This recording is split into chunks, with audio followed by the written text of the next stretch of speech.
Hola, benvinguts. Anem a fer un circuit amb un sol LED que simule la llum d'una espelma.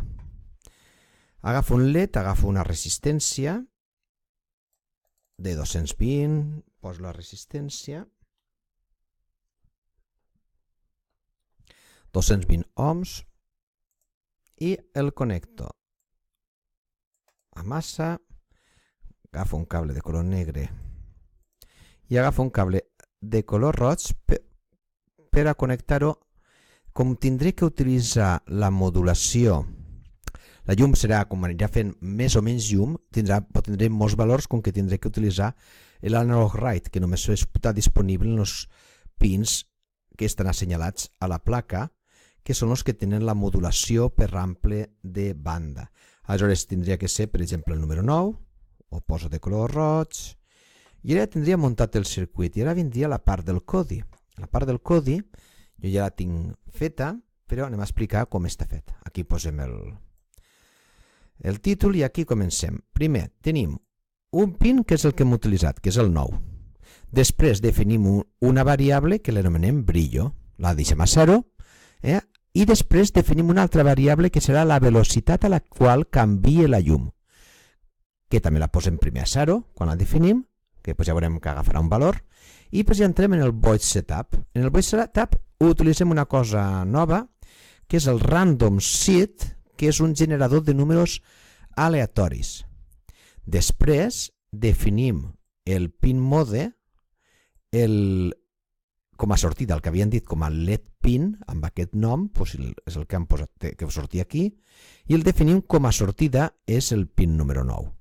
Després ja comencem en el void loop, i aquí entrem en el brillo, que ara canvia del valor 0, passa a tenir un valor aleatori. Un valor aleatori que jo l'he posat entre 50 i 255, però que podria ser perfectament entre 0 i 255. És qüestió de provar, veure com us agrada més, perquè farà la llum més apagada, això pot variar, però simplement ara tenim aquesta funció nova, que és el random, i ara utilitzem el analog rate, no el digital, i aquí tenim LED pin, que és el 9, i el brillo, que aquest brillo serà el que hagi sortit d'un valor aleatori entre 50 i 255, un número, el que siga, i després tindrà un temps d'espera, el delay, té un valor. Quin valor pot tindre el retard? Perquè no siga sempre exactament el mateix, també utilitzo el random seed per a poder fer un número aleatori, i aleshores tindré ara també un valor aleatori, l'he posat entre 20 i 250, pot ser qualsevol altre número,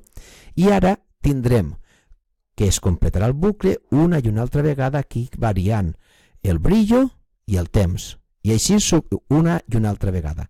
Anem a veure com funciona el codi d'aquest i a veure si això està bé. Tanco el código i posem la simulació. Abans de començar la simulació posarem aquí la llum ben gran per a que es pugui veure com la llum va fluctuant.